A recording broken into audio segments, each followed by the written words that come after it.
Hello everyone. Today we're going to go ahead and do our mini lesson on problem solving. Now we're continuing with addition and subtraction with problem solving, but I wanted to teach you some specific strategies when they're asking for addition or subtraction. Now the three things that we're going to be doing are the bar model, a picture, or a open number sentence. Now behind me you can see the problem for today. Okay, so we're gonna go ahead and start reading our story problem first so that we can follow our steps on finding out what are you really trying to figure out here. What are you trying to solve? Now, our story problem says Miss Clark has 27 kids in her class. 15 are third graders. The rest are fourth graders. How many fourth graders? Okay, so this is where you try to really look at it and see what information did they give me and what do I need to find out, because right now they gave you the total, so you have to see kids, how many? 27. So we have to start thinking about, they give me the total, so what am I trying to look for? Now that's when you start creating your statement. You're trying to figure out the number of students that are fourth graders, because as you can see above, they gave you how many they are of third graders, but their missing number is a fourth grader. So you're looking at a missing number here. Now, one of the first strategies that you can start off with, it is called the bar model. Now, in this bar model, they're always going to give you the total. Now, in this case, you have 27 is a full entire amount. That's your full total, okay? Now, they give you pieces or parts. In this case, one piece of the puzzle they gave you was just 15. But when it comes to the bar model, you can actually have any part of these three pieces missing. Sometimes they give you the two pieces and they give you the part. Sometimes they give you one side or the other and then the whole entire total. So this is just a quick strategy for you to have a good review on.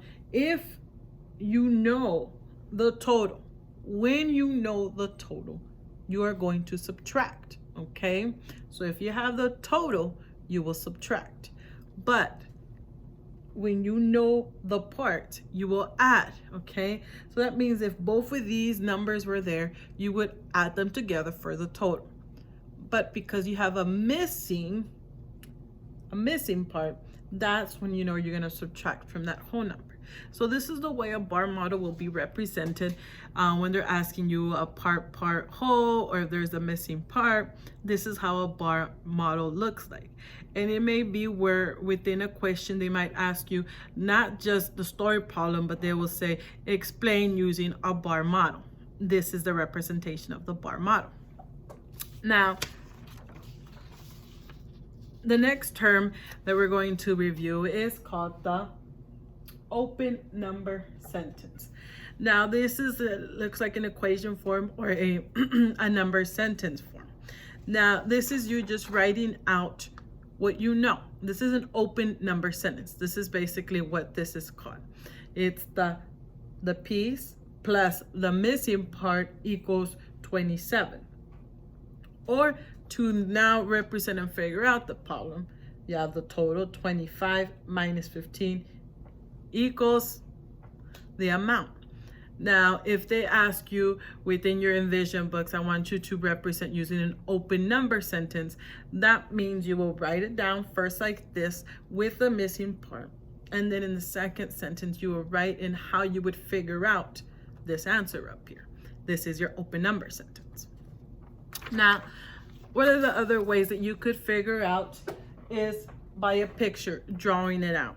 The good thing in third grade, when it comes to division, multiplication, adding, or subtracting, you could always work out your answer by drawing it out.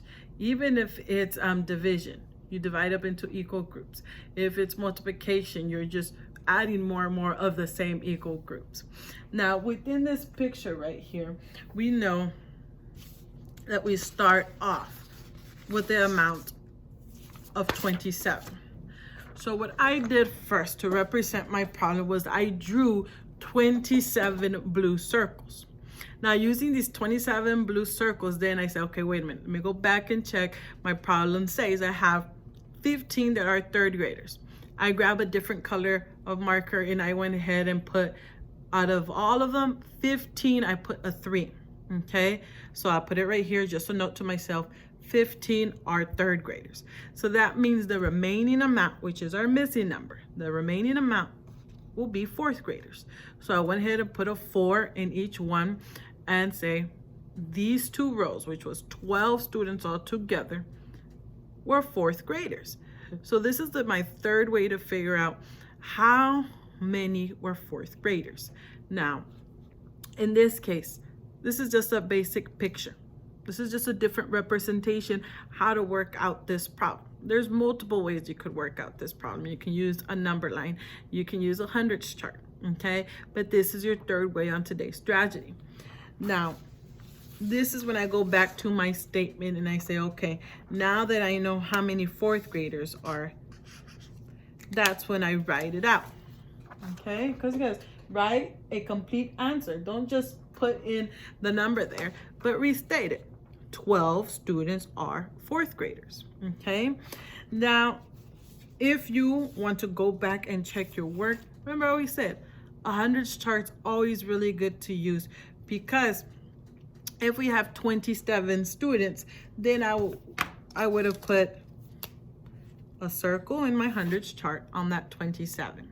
If I know 15 are third graders, then I would have gone back and just count backwards until I know I erased or marked off 15 students, okay? So then once I mark off 15 students, then that leaves me, okay, I mean, there's 12 left. The 12 is fourth graders. So that's why usually a hundreds chart is pretty handy when you're adding or subtracting, especially if it's the number below 100 or 120. You can make a very easy chart to really check your answers, add and subtract. Now today I will leave you with a problem for you to work on. I'm gonna go ahead and leave this picture of this problem that you're gonna have just completely on your own. But I do want you to not just work out the problem. I wanna see it in the bar model. I wanna see a picture and an open number sentence. So there is 3 ways for you to show your work on this, and I want to see all 3 ways from today's mini lesson. Now, this is the problem that I will be sending to you on Class Dojo for you to work on. It says Ms. Sanchez has 125 kids in her class. 45 are boys.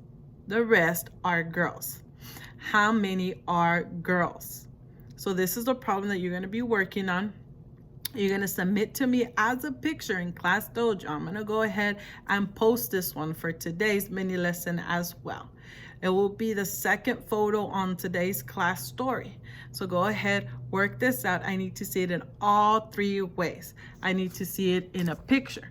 I need to see it in a bar model, and I need to see it in the open number sentence, okay? Other than that, I am very excited to see how you work out this problem. Remember, always go back and look at the video again so that you can see, okay, did I do this right? Am I doing what Ms. Hernandez Cruz is asking me to do? You're representing addition and subtraction in 3 separate strategies. Other than that, have an amazing day.